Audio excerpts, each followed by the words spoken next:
Sono Guido Ferro, tecnico vetraio. Sono nato a Murano e lavoro dal vetro all'età di 15 anni.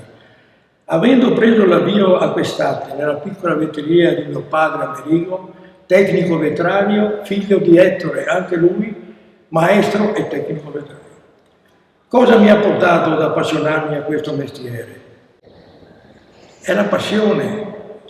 Quando sono entrato il primo giorno in fabbrica, ho lavorato 8 ore al fuoco, chiudere la forma, eccetera, tutti gli lavori più umili.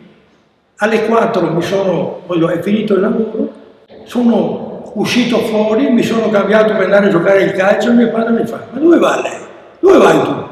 Vado a giocare il calcio? No, non è mica finito il lavoro, tu vai in locale composizione per creare i vetri nuovi. Quali obiettivi tengono ancora in vita questa passione?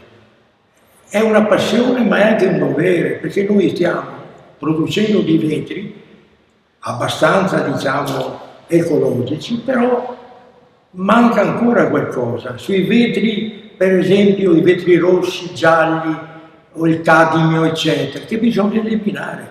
Io ho già fatto degli esperimenti e sono a buon punto con rossi diversi, tecnologicamente avanzati.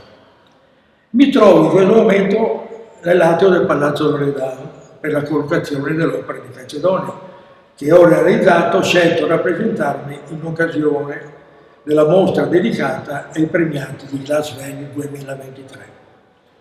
Si tratta di un'opera di vetri soffiati che sono prodotti con i vetri nuovi. Per esempio, questa scultura è fatta in vetro calcedonio di nuova composizione e reattiva, perché viene lavorato mescolando a caldo con delle polveri ad hoc che reagiscono tra di loro creando delle bellissime decorazioni. Il vetro come viene prodotto? Viene colato in una forma circolare che, girando su se stessa, crea una semisfera di vetro che sempre a caldo poi viene plasmata dal maestro vetraio. Per esempio, questo vetro io lo definirei vetro artistico tecnologico. Con l'occasione ringrazio l'Istituto Veneto di Scienze, Lettere ed Arti, la Fondazione dei Musei Civici di Venezia per il conferimento del premio Glass Venue 2023.